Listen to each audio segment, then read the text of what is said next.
habis tajuk ni surah Al-Kahfi ayat 110, kita pergi pada yang kedua. Saya ambil 3 saja maqasid mukallaf, kerana saya ingat yang 3 benda ni yang paling penting lah.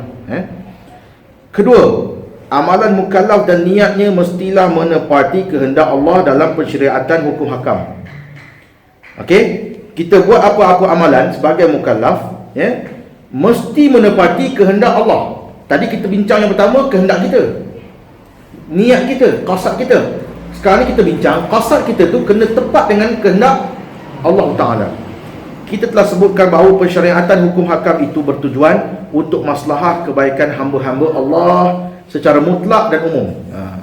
Apa kata secara mutlak dan umum? Secara mutlak, secara umumnya, bahawa apa saja pensyariatan daripada Allah Ta'ala pasti ada kebaikan untuk hamba-hambanya. Lima salih ibad fil ma'ashi wal ma'ad. Kata Imam Ibn Qayyim, syariat ni fungsinya apa? Untuk menjaga kebaikan-kebaikan atau masalahnya kepentingan hamba-hamba Allah, dalam kehidupan mereka di dunia dan kehidupan akhirat. Okey. Jadi secara mutlaknya, secara umumnya kita kena terima benda ni. Jangan kita kata pula syariat ni ada benda yang okey, ada benda macam tak okey. Kan? Ada benda sesuai, ada benda macam tak sesuai. Tak boleh. Okey. Okey. Oleh itu seorang mukallaf dituntut agar, muka surat 4, agar bertindak selari dengannya dalam amalan-amalan perbuatannya dan tidak menyanggahi apa yang dikehendaki oleh Allah. Ini kerana seorang mukallaf itu dijadikan oleh Allah dengan tujuan ibadah. Ingat lagi kita kerja saya sebelum ni yang tentang zakat. Syekh Ahmad Rasuni dia dah terang kan, apa maqasid dalam zakat? Nak bantu fakir miskin, begitu begini. Lepas tu nak bersihkan harta orang kaya, macam-macam kan. So kita boleh ketahui maqasidus syara', kehendak Allah tu kita ketahui dengan kaedah-kaedahnya, dengan cara menafsirkan ayat Quran, kaedah-kaedahnya begini-begini. Kita tak boleh fikir dengan akal. Kita kena tengok kepada nas-nas syarak, ayat-ayat Quran, hadis-hadis Nabi SAW. Kenapa Allah mengharamkan riba? Kenapa Allah kata jangan makan riba? Apa maksud jangan makan riba? Kita dah faham semua tu. Sekarang ni proses ni di pihak kita pula. Bila kita faham, kita tidak boleh menyanggahinya. Mesti beramal sesuai dengan kehendak Allah itu. Ini kerana seorang mukallaf itu dijadikan hanya tujuannya ibadah. Kalau tanya kita, apa tujuan kita hidup? Apa tujuan kita bekerja? Kalau kita faham ayat ni, wa ma khalaqtul jinna wal insa illa liya'budun, tidaklah aku jadikan jin dan manusia melainkan supaya mereka beribadat kepadaku, menyembah aku, beribadah kepadaku. Ibadah juga dengan makna ubudiyah, pengabdian diri kepada Allah Ta'ala dalam semua aspek kehidupan. Semua aspek kehidupan, tak terkecuali. Kita akan faham apa? Kita akan faham bahawa kita pergi kerja itu ibadah, kita bangun tidur ibadah, pergi belajar, pergi universiti, balik universiti, cuti, tak cuti, semua ibadah. Balik esok kerja, kahwin, ada anak, bagi anak makan, hantar anak pergi sekolah, tuntak, kita pun mati. Anak kita kahwinkan dengan orang yang baik-baik, kita tengok dia pun dah hidupnya dah okey semua. Lepas tu kita pun dah tua, kita dah ada cucu, sempat tengok cucu, mati. Semua itu ibadah. Lepas tu kalau orang tanya kita, kenapa kamu bekerja? Oh, supaya aku cari duit, supaya aku dapat duit. Sebenarnya kurang tepat. Kita tujuan dijadikan Allah untuk ibadah. Tapi boleh tak kita ni kerja kita solat je, berzikir je. Ada orang offer, entah ni lepasan Jordan ni, ada tawaran ni guru agama. Tak boleh share, anak-anak ibadah. Sebab bila anak terima jawatan guru sekolah agama ni, bermakna anak kena memberi masa anak. Pagi-pagi kena bangun pergi sekolah, balik jadi masa habis. Anak nak berzikir, anak nak menumpukan kepada membaca Quran. Dia tak nampak kerja itu ibadah. So kita kena faham, kerja adalah ibadah. Tujuan kita dijadikan oleh Allah untuk ibadah. Untuk beribadah kita perlu hidup. Kita dah mati, nak ibadah macam mana? Nak hidup kena makan, nak hidup kena minum, nak hidup kena sara diri. Untuk sara diri kena kerja. So kerja jadi ibadah. Semua benda ni dalam kehidupan kita berkait sebagai satu ibadah. Dan ada ibadah yang dipanggil ibadah khususiah, ibadah yang khusus seperti solat, puasa, zakat, haji dan lain-lain. Ada ibadah yang berbentuk umum yang cita-cita tadi. Yang umum ialah memerlukan kepada maqasid, perlu kepada niat daripada mukallaf. Baik, dengan menepati kehendak Allah, bila kita lakukan semua aktiviti kehidupan kita ini menepati kehendak Allah dalam pelaksanaan syariatnya sahaja, akan terhasillah peribadatan yang melayakkan seorang mukallaf itu mendapat ganjaran dunia akhirat. Bila kita buat benda ni tak bertepatan dengan kehendak Allah, tak ada pahala, tak ada ganjaran, tak ada apa yang kita dapat di dunia atau di akhirat. Okey? Sebab tu orang yang mengatakan saya ini Muslim, saya juga mengucap 2 kalimah syahadah, jangan jadikan saya ni tak tutup aurat itu. Kan? Jangan jadikan saya tak semayang ni nak kata saya kafir atau munafik. Yang akan nilai saya ini ialah Tuhan, bukan awak. Yang suruh solat ialah, yang suruh kamu solat itu Tuhan juga, kan? Yang suruh kamu tutup aurat tu Tuhan juga. Nampak? Jadi segala maqasidul mukallaf mesti menepati bersesuaian, selari dengan maqasidus syariat, dengan kehendak Allah Ta'ala. Baru jadi ibadah, baru boleh dapat pahala, baru ada kebaikan dunia, kebaikan akhirat. Antara lain, inilah juga matlamat Allah menjadikan kita sebagai khalifah di atas muka bumi. Nampak?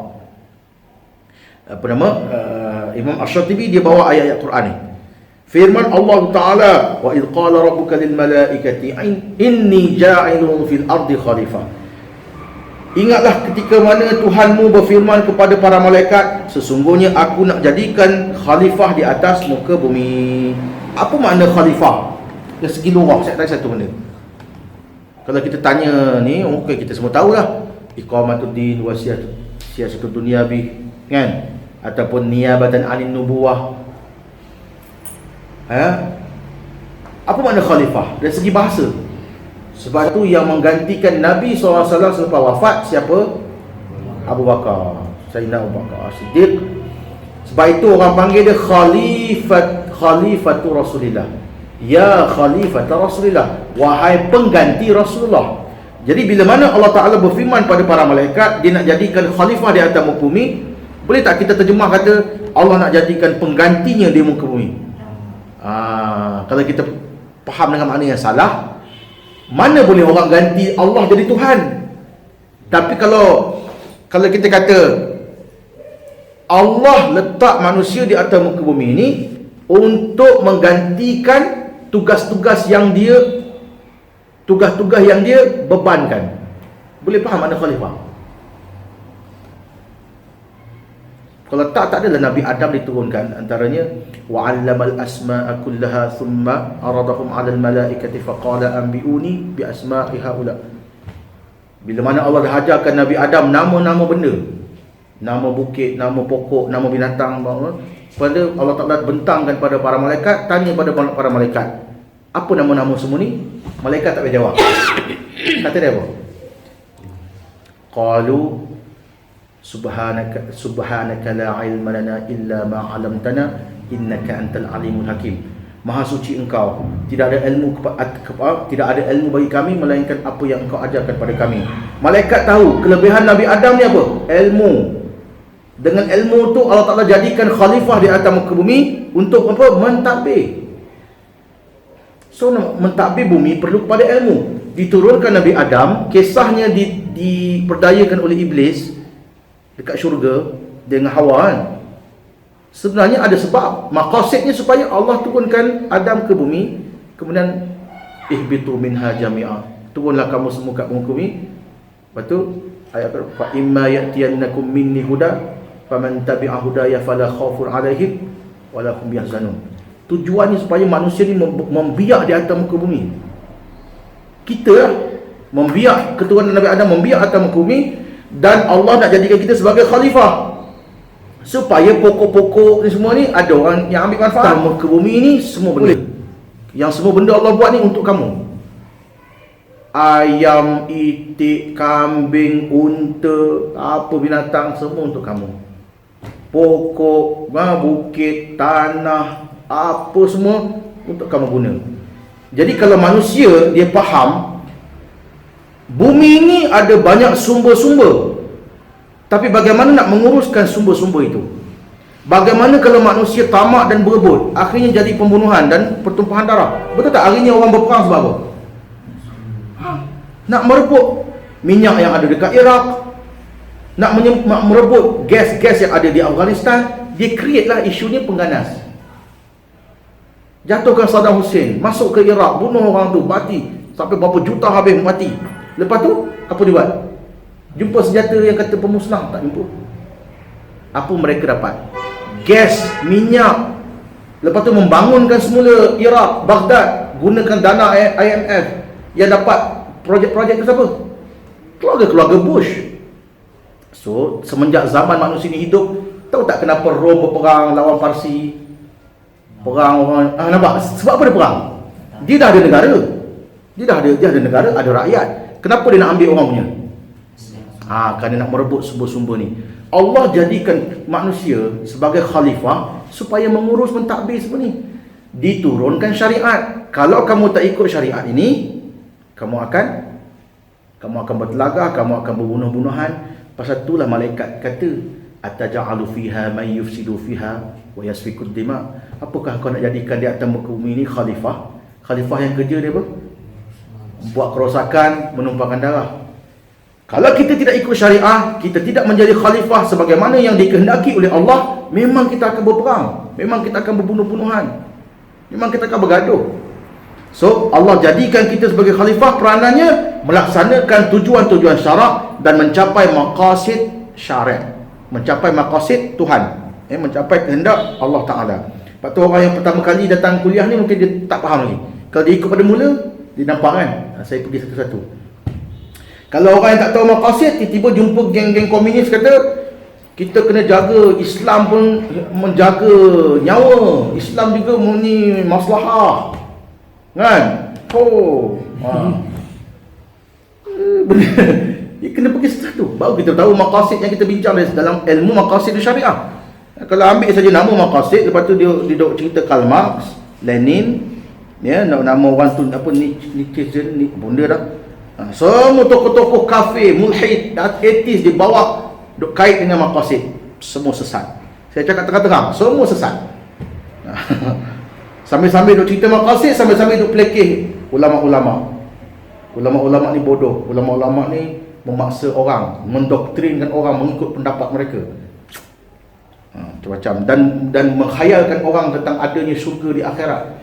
Kerana apa? Kerana manusia ni suka hiburan.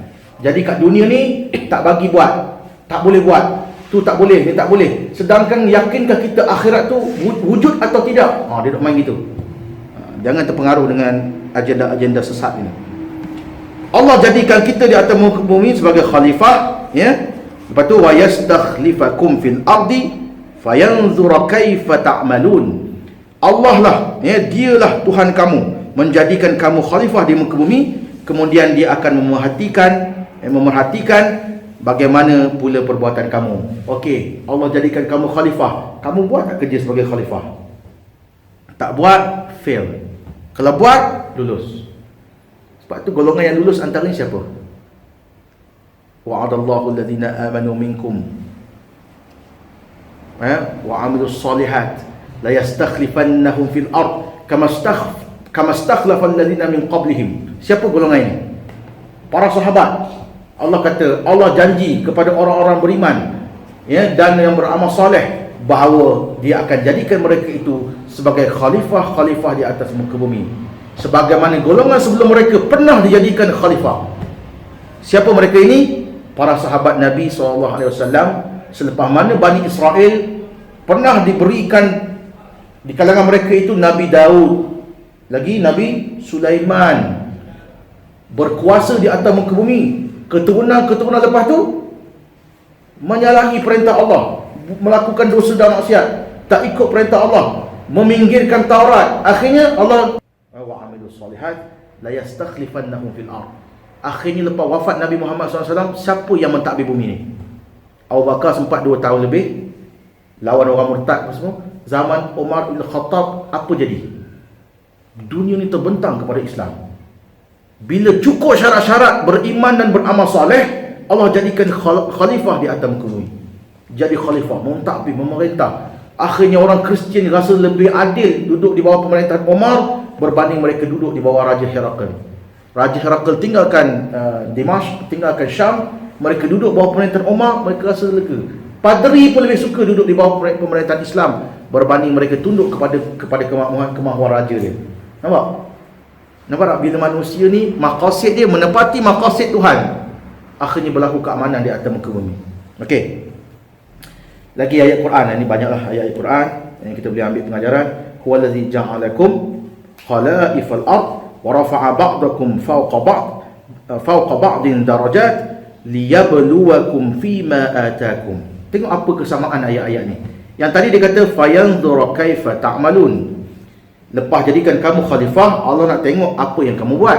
Dalam ayat ni dia kata dia jadikan kamu khalifah di atas muka bumi dan meninggikan setengah daripada kalangan kamu atas setengah yang lain dengan beberapa darajat untuk dia uji kamu. Sama tak?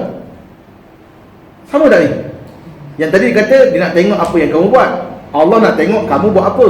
Yang ni ayat pula kata dia nak menguji kamu pada apa yang telah dikurniakan kepada kamu. Dia bagi kamu berkuasa, apa kamu buat? Dia bagi kamu ruang dalam politik, apa kamu buat? Kamu berpeluang jadi ahli parlimen, apa kamu buat? Kamu berpeluang jadi hakim, apa kamu buat?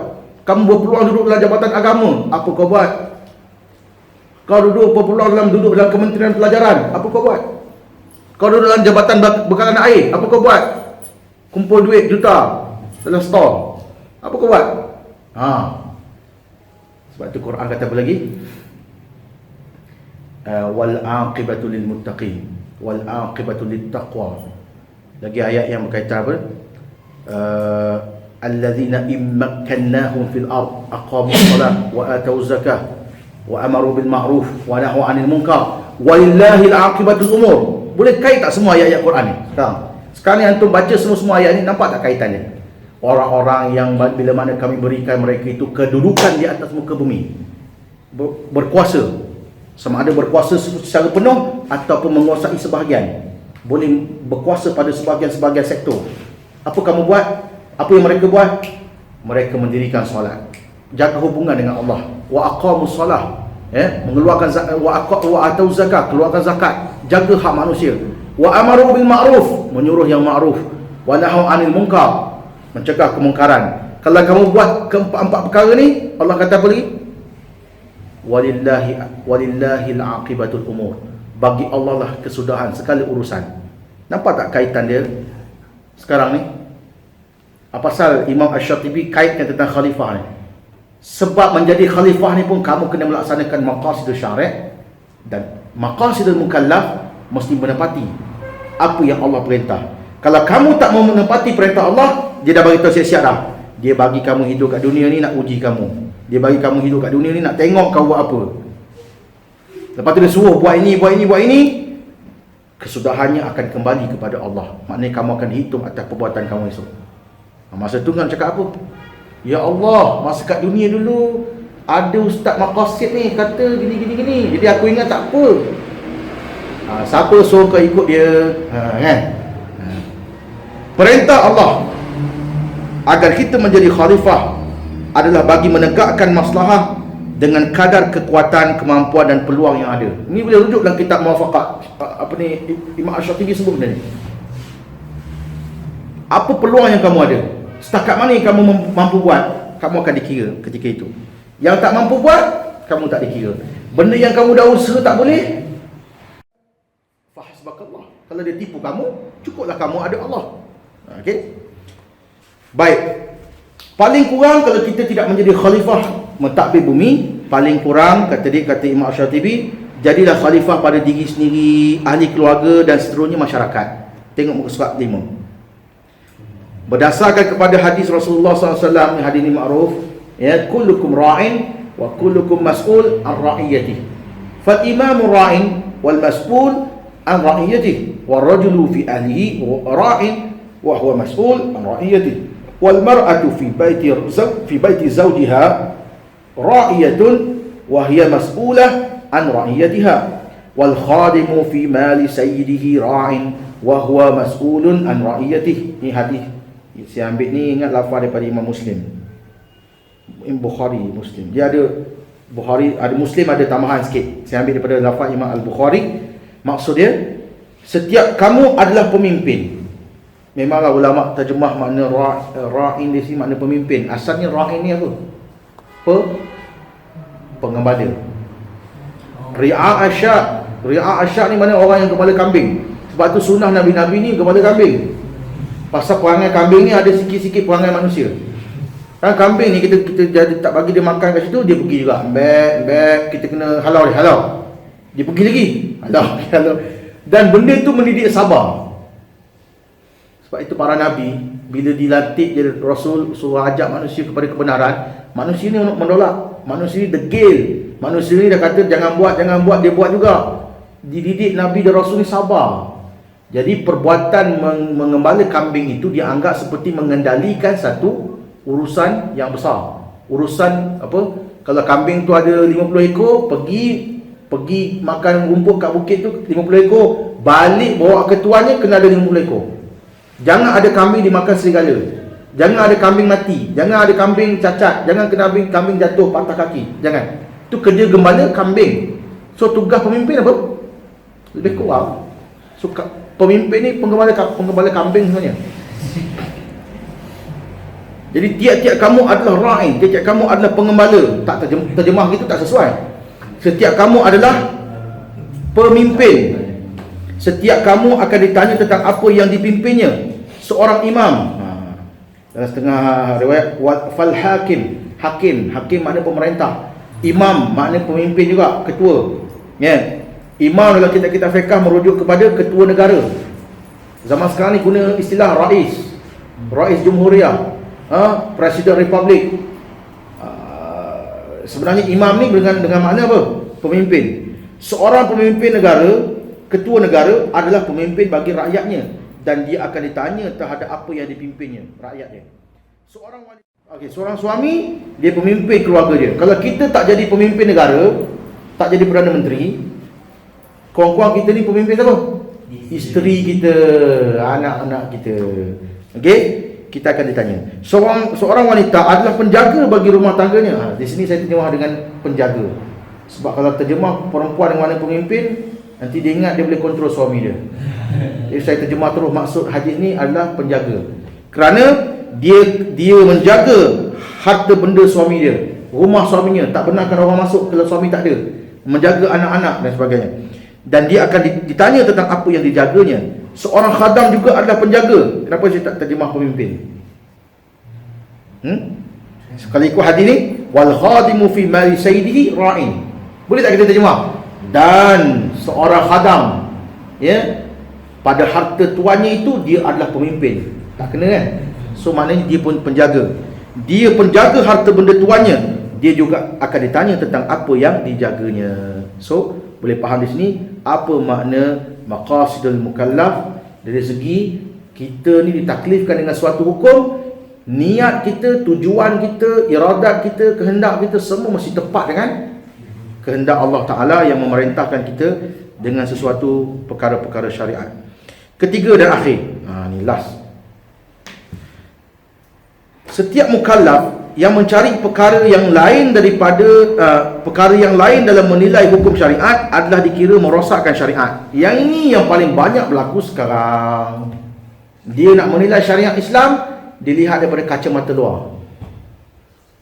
Dia bukan nak menilai syariat itu berdasarkan kepada Al-Quran dan Sunnah, ijma' ulama, qiyas, yang sarih dan sebagainya. Dan dia bukan pula nak memahami bagaimana Al-Quran itu dipahami daripada awal zaman sahabat, ya, zaman Nabi, zaman sahabat, zaman Quran dengan kaedah-kaedah usul tafsirnya, ataupun sunnah, memahami hadis-hadis dengan cara dia yang betul, ya, dengan kaedah-kaedahnya, dengan kaedah hadis dikumpulkan, hadis itu di mana yang sahih, yang mana sihah, yang mana saqim, Hadis mana yang ta'arud, hadis mana yang mungkar. Dia tak belajar semua ni. Tiba-tiba dia nak nilai ayat Quran ni tak kena. Allah sebut macam ni tak berapa kena, macam ada benda yang tak betul. Ya, Al-Quran ini tidak meraihkan wanita. Contohnya ayat tentang mawaris. Lizzakari mislu hazil unsayain. Bagi anak laki-laki mendapat 2/3 daripada apa yang dapat oleh anak perempuan. Mana anak perempuan dapat 1/3, anak lelaki dapat 2/3. Tak adil. Sekali tengok saudara, mungkin yang bukan pelajar syariah sini, kita rasa macam iya juga. Betul tak? Aku bagi anak lelaki. Orang Negeri Sembilan yang jadi adat pepatih ni, dia kata orang perempuan lah kena dapat banyak. Pasal lelaki boleh berkerja, kan? Boleh berkerja cari harta. Orang perempuan dia nak cari duit macam mana, jadi kena bagi dia banyak. Dalam Islam, tanggungjawab memberi nafkah lelaki ke perempuan. Adik perempuan kita belum kahwin, siapa yang tanggung dia? Kita lah abang. Ayah kita mati, mak kita jaga. Adik perempuan kita jaga. Tiba-tiba bagi dia orang duit lebih. Macam mana? Mereka tidak menilai syariat dengan kacamata syarak. Dia ambil pandangan-pandangan luar. Dia ambil cara perundangan Perancis, Barat, Amerika, British, apa benda semua ni. Lepas tu dia kata syariat tak sesuai, syariat tak kena. Lepas tu diragukan pula. Quran ni boleh jadi datang daripada Tuhan kerana ada ayat-ayat dia logik, tapi ada juga ayat-ayat yang tak logik. Macam tujuan mereka adalah tashkik, meragu-ragukan kita sebenarnya. Bila kita mempelajari maqasidus syariah, kita mesti memahami hikmah-hikmah syarak daripada kacamata Islam sendiri, bukan daripada luar. Bukan daripada luar. Kalau saya sekarang ni dalam bilik ni, lampunya berwarna putih. Kalau saya pakai kacamata yang cerminnya merah, apa jadi? Lampu yang putih jadi merah. Kalau saya pakai kacamata warna kuning, nampak kuning. Islam kita kena lihat secara sebagaimana ia datang. Gitu. Nak tahu macam mana dia datang, kena belajar macam mana syariat ni sampai pada kita. Kena belajar bahasa Arab, kena belajar hadis-hadis dan sebagainya. Baik. So itu secara umum sebelum kita masuk. Hal ini penting untuk difahami kerana sesuatu perkara itu jika dilihat baik daripada perspektif syarak, namun berkemungkinan terdapat seseorang yang berpendapat perkara itu tak baik. Dari segi syarak, poligami atau saya sebut dia poligeny, suami laki-laki boleh berkahwin lebih daripada seorang, dari segi syariahnya baik, tapi orang akan lihat benda itu tak baik. Di negara barat, berapa banyak orang yang suami berkahwin lebih daripada seorang tu dilarang oleh undang-undang, tapi kalau suami dia ada affair, suami dia ada perempuan simpanan, undang-undang ada hukuman. Tak ada. Dalam Islam, yang ini pun isteri, kamu suka seorang lagi dan mampu dan boleh berlaku adil, ambil lagi seorang. Nampak tak? Dari segi syarak baik, tapi mungkin orang melihat tak baik. Boleh? Kalau lelaki-lelaki boleh, kenapa perempuan tak boleh suami lebih? Dan masalahnya kalau kau mengandung, siapa bapa kan? Mungkin ada benda yang syariat kata baik, ada orang kata tak baik. Manakala jika syarak melihat atau syarak memandang sesuatu itu tidak baik, boleh jadi bagi dirinya baik. Syarak tak benarkan berzina, bagi dia apa salahnya? Suka sama suka. Dan mereka nak knowing each other, knowing each other together. Lama-lama kenal dulu, lepas tu dah ada anak, baru fikir sesuai tak? Will you marry me? Kan? Boleh tak kau nak kahwin aku tak? Dari segi gambaran manusia, syarak letakkan dia kata tak sesuai, tak baik, kerana dia ada nilai baiknya itu lain. Hari ini juga saya biasa dengar orang mempopularkan perkataan common values. Pernah dengar? Common values. Bincang benda-benda pun kita kena lihatlah. Kalau kita lihat dari segi agama, memang ada perbezaan agama-agama lain, tapi kita we must look at common values among us. Lihat common values, benda-benda nilai-nilai yang sama. Nampak? Tu semua tu kena hati-hati. Lepas tu orang tu suka baca buku barat ni, jangan rasa bagus sangat. Jangan rasa hebat sangat. Common values. Lepas tu dia kata semua agama percaya Tuhan, semua agama menuju ke syurga, cuma jalan yang berbeza-beza. Dari segi Islam, inna ad-dina indallahil Islam. Dari segi Islam, wa may yabtaghi ghairal islami dinan falan yuqbala minhu. Siapa cari agama lain daripada Islam, tak diterima daripada ni. Dia kata pula semua agama ni sebenarnya adalah Islam. Islam dengan makna tunduk dan patuh kepada Tuhan. Betul tak? Aslama yuslimu fahuwa muslim, makna tunduk patuh. So mereka juga patuh kepada Tuhan, cuma melalui jalan-jalan yang lain. Seperti payung yang banyak jaring dia. Betul tak? Payung ni kalau kita buka, ada banyak tu kan, dia punya dawai tu kan. So semua semua dawai atau jalur tu dia pergi mana? Semua pergi satu. Macam itu je agama ni. Jadi tak bolehlah kata Islam saja betul. Ada satu orang kawan saya ngaji agama pun terpengaruh dengan ideologi ni. Jadi kita tak boleh begitu, ya. Oleh itu penilaian peribadi seseorang mukallaf terhadap hikmah pensyariatan tidak boleh mengatasi hukum hakam syariat itu sendiri. Dia rasa tak boleh mengatasi hukum hakam itu sendiri, sama ada berbentuk perintah atau tegahan. Benda wajib atau benda haram ni kamu tak boleh nilai dengan pandangan peribadi kamu. Ni Allah haramkan ni sebab ni, sebab tu je. Jadi kalau sebab tu telah hilang, tak apa. Ambil contoh arak kan. Arak ni pasal tak nak mabuk. Nampak ni maqasidnya apa? Maqasid syariah ni, Allah larang minum arak kerana takut kita mabuk. Jadi kalau minum tu tak mabuk, tak apa. Sebab saya bagi contoh banyak sebelum ni kan. Babi ni tak boleh makan sebab dia kotor. Kita ternak babi yang bersih, yang menjaga kesihatan. Gosok gigi pagi-pagi, makan habatus sauda, dibasuh dengan sabun Dettol. Nampak? Jadi kalau manusia ni dia fikir dengan penilaian diri dia, dengan values yang dia ada, dia tidak boleh mengatasi hukum hakam syarak. Kalau Quran kata haram, haram. Quran kata tak boleh, tak boleh lah. Oh, sebab apa kita kahwin? Supaya jaga perempuan tu, diberi mahar dia. Quran menyebut tentang mahar. Kalau cerai pun bagikan maharnya, berikan fasarrihu, diceraikan dengan cara baik apa semua ni. Jadi itu tujuan dia. So kalau saya tidak nikah dengan dia sebab halangan dari segi perundangan di Malaysia, orang kafir tak boleh kahwin dengan orang Islam, tapi saya memang sayang kepada muslimah ni, contoh, dan saya akan jaga dia punya kebajikan dia. Saya bagi dia duit apa semua. Dan kalau saya nak cerai dengan dia, so saya bagi dia duit. Selesai. Boleh.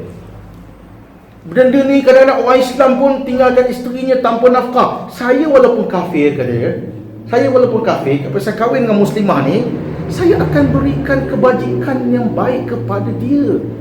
Jadi tercapainya maqasid. Kalau sedang tengok perbahasan maqasid oleh orang-orang yang ni, dia bincang benda-benda sampai ke peringkat ni. Kenapa di Malaysia tak boleh orang Islam kahwin dengan orang kafir? Di Indonesia boleh. Islam liberal sekarang memang boleh kan?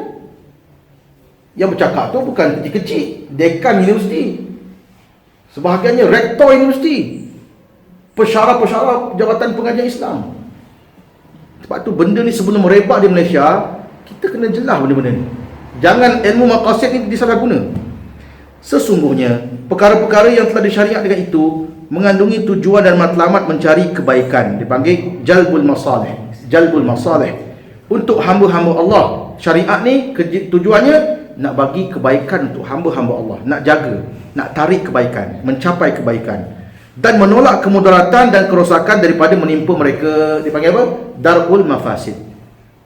Firman Allah Ta'ala, وَمَنْ يُشَقِّقِ الرَّسُولَ مِنْ بَعْدِ مَا تَبَيَّنَ لَهُ الْهُدَى وَيَتَّبِعْ غَيْرَ سَبِيلِ الْمُؤْمِنِينَ نُوَلِّهِ مَا تَوَلَّى وَنُصْلِهِ جَهَنَّمْ وَسَاءَتْ مَصِيرًا. Allah kata, dan sesiapa yang menentang ajaran Rasul secara terang nyata, setelah, maknanya setelah agama ni sampai kepadanya dengan jelas, nyata, dengan bukti-bukti dia, burhan, bayinah, jelas semua, tiba-tiba dia menentangnya. Ya. Setelah datang kebenaran, petunjuk yang dibawanya, dan ia pula mengikut jalan yang lain daripada jalan orang-orang beriman. Ini kata Imam Asy-Syatibi, benda ni boleh jadi bila mana dia nak sebahagian Islam tapi daripada kacamata yang lain. Ya. Mana maqasid dia bukan maqasid Islam, cuma nak ambil pendekatan saja. Kami akan memberikannya kuasa untuk melakukan kesesatan yang dipilihnya, dan pada hari akhirat kelak kami akan masukkan ia dalam neraka Jahannam, dan neraka Jahannam itu adalah seburuk-buruk tempat kembali. Satu, manusia ni bila ajaran Rasulullah SAW tu dia datang, dia tolak bulat-bulat, tempat dia neraka. Satu lagi, dia tak nak nampak tolak sangat. Dia tak nak nampak tolak sangat, dia nampak toleran sikit, tapi sebenarnya dia tak terima juga, pun tempat dia neraka juga. Tengok muka surat akhir, sikit lah lagi. Kerana itu Khalifah Umar bin Abdul Aziz pernah berkata, yang ini diriwayatkan oleh Imam Malik sebenarnya. Ada pandangan sebahagian ulama hadis ni kata riwayat ni maktu', dia tidak sampai kepada Umar bin Abdul Aziz, tapi sah, bolehlah kita katakan kata-kata ini disebahkan kepada Imam Malik bin Anas, guru kepada Imam Asy-Syafi'i. Tapi riwayat dikatakan Imam Malik meriwayatkan daripada sanad yang bersambung kepada Umar bin Abdul Aziz. Khalifah Umar bin Abdul Aziz pernah berkata, sanna Rasulullah sallallahu alaihi wasallam wa ulatul amri min ba'dihi sunanan. Rasulullah SAW dan para pemimpin selepasnya, siapa ni? Para khulafa ar-rasyidin, telah meletakkan suatu sunnah, dan jika berpegang dengannya adalah termasuk perbuatan membenarkan kitab Allah. Kalau kita berpegang dengan sunnah-sunnah yang ditinggalkan oleh Nabi SAW dan sunnah para khulafa, dalam hadis dia sebut apa? Nabi kata, alaikum bisunnati wa sunnatil khulafa'ir rasyidin al-mahdiyyin addu 'alaiha bin nawajis.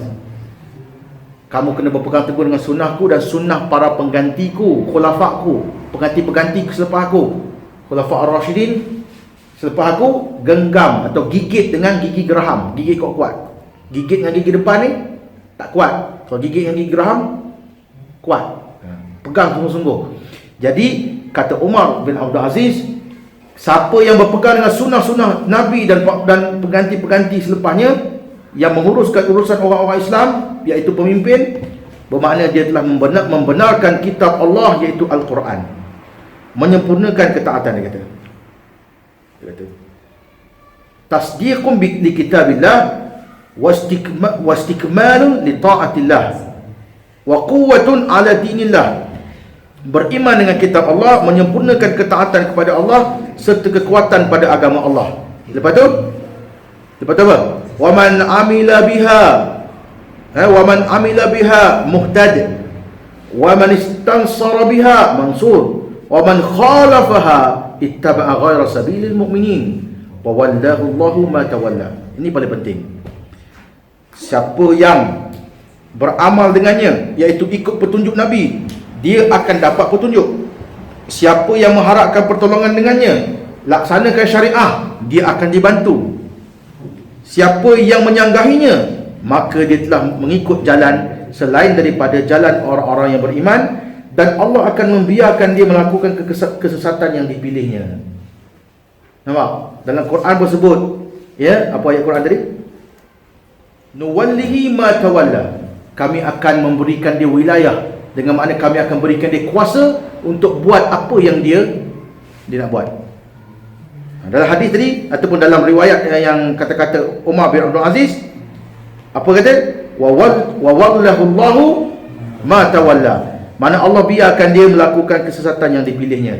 Sebab itu dia rasa hebat dia bercakap maqasid dalam keadaan ta'tilul ahkam, dalam keadaan dia merosakkan hukum hakam, menolak hukum hakam, tak payah buat syariat, tapi kita melaksanakan maqasid. Dia rasa macam dia cakap tu best je. Sebab apa? Sebab memang Allah bagi.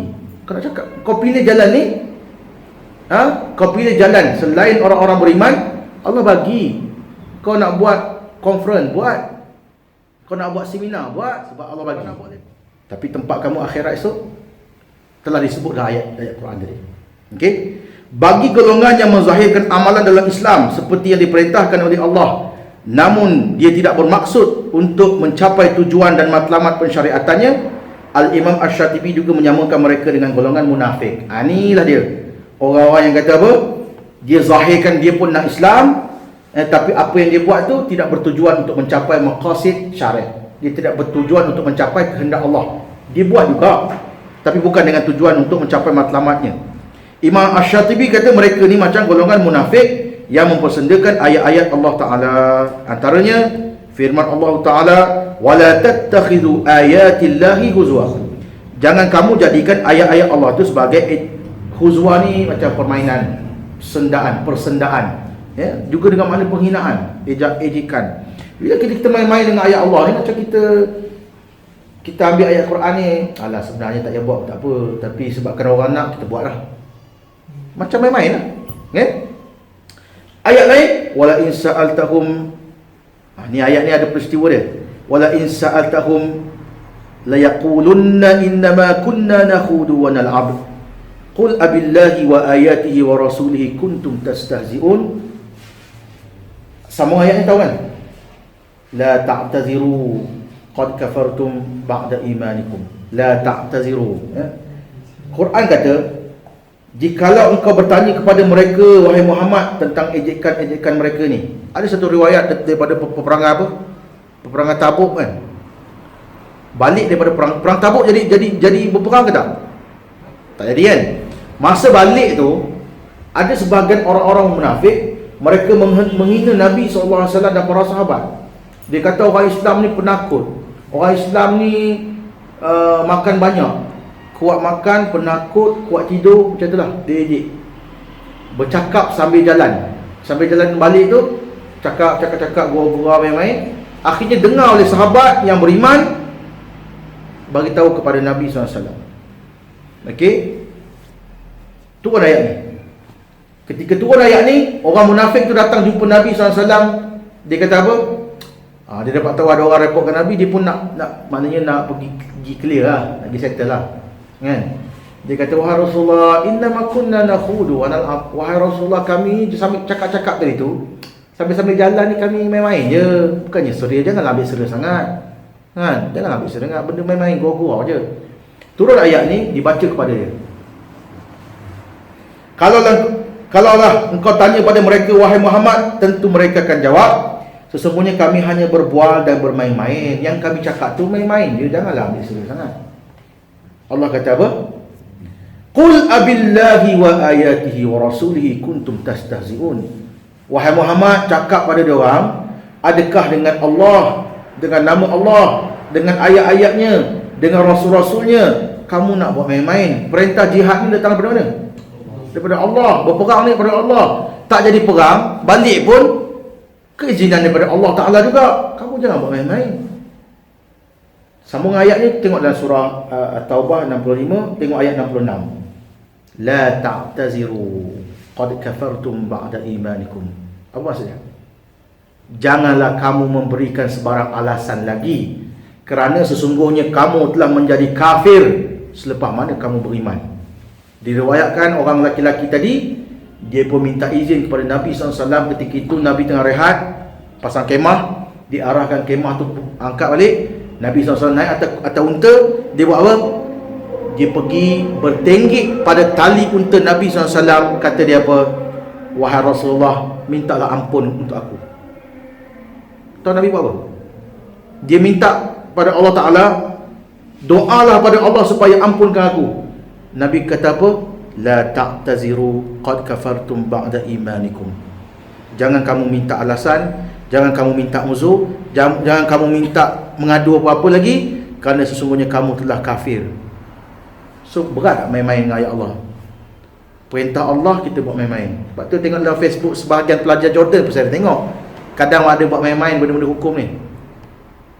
Sebab tu mempermainkan hukum hakam ni, dia termasuk istihza' bi ayatillah, mempersenda-sendakan ayat-ayat Allah, hukum-hukum agama. Kita ancam mereka dengan la ta'taziru qad kafartum ba'da imanikum. Kerana perkara yang untuk kita main-main ni, banyak benda lain kita boleh main-main. Kalau benda berkaitan hukum hakam, halal haram, jangan main-main, kerana dia berkaitan dengan akidah kita. Kalau kita percaya agama ni benar, kita tak akan jadikan agama ni sebagai permainan, ejek-ejekan, gurau-gurauan. Okey, begitu. Surah At-Taubah ayat 65. Habis. Hari ni habis cepat sikit. Penutup. Sesungguhnya seorang mukallaf itu hanya ditaklifkan dengan segala amalan perbuatan berpaksikan kepada tujuan menunaikan kehendak Allah pada perintahnya dan larangannya. Apabila seseorang mukallaf itu bermaksud untuk mencapai tujuan selain itu dan memilih jalan-jalan selain syariat yang diturunkan oleh Allah, maka dia bukan lagi berjalan di atas maqasidus syariah. Ini saya katakan tadi. Dia kata saya ni hanya nak mencapai maslahah. Dengan caranya kita tak boleh buat sangat Islam ni. Nanti jadi mafsadah. Nanti jadi rosak. Kalau kita nak laksanakan semua hukum hakam syariat atas nama Islam, ianya akan mendatangkan pandangan buruk orang-orang bukan Islam. Orang akan kata syariat kita ni syariat yang kuno. Syariat Islam ni syariat yang barbarik, yang kejam, yang tak bertamadun. Orang Islam ni disuruh bungkus-bungkus, tidak memberikan kebebasan kepada dia. Nampak? Jadi Islam ni tak boleh tu. Patut orang Islam ni boleh pula suami pukul isteri. Ini suatu benda yang tidak patut ada dalam dunia moden. Macam-macam. Mereka itu cuma nak kata maqasid, maslahah, mafsadah dihuraikan mengikut cara dia. Mereka ini tidak lagi mengikut jalan orang-orang beriman, ya. Dia tidak lagi berjalan di atas maqasidus syariah. Walaupun dia berusaha menghiasinya dengan istilah-istilah syarak. Dia cakap benda-benda sikit, dia kata yang ini kita sebenarnya darul mafasid. Dia buat benda-benda sikit, dia kata yang ini sebenarnya kita ialah untuk jalbil masalih. Dia buat benda-benda sikit, dia pun keluarlah kaedah itu, kaedah ini. Bukankah ada kaedah yang menyatakan al-umur bimaqasidiha? Kan? Cuba tengok buku-buku yang dikeluarkan oleh kelompok-kelompok liberal ni. Buku-buku dia. Dia cerita tak buku hak agama begini. Undang-undang barat juga Islam. Undang-undang barat juga Islam. Sekiranya mencapai keadilan. Jangan. Tak biasa baca tak benda-benda gini? Walaupun dia cuba hiaskan dengan istilah-istilah syarak, ya, mereka sebenarnya bukan lagi bincang tentang ilmu maqasid syariah. Itulah yang banyak dilakukan oleh golongan liberal pada masa ini. Wallah. Siapa yang bincang ilmu maqasid ni ikut step tadi, dia akan faham dengan tasawur yang jelas. Siapa yang tak tahu mari mana datang, tak apa benda ilmu dia belajar, kita bukan pelekeh, ilmu dia belajar bagus. Ilmu perubatan, ilmu komputer, ilmu bisnes lah, business administration, ilmu macam-macam lah. Dia belajar tu bagus. Tapi bila kamu nak masuk campur yang ni, kamu tak naik tangga. Kamu nak lompat ke atas, jatuh lah kulit.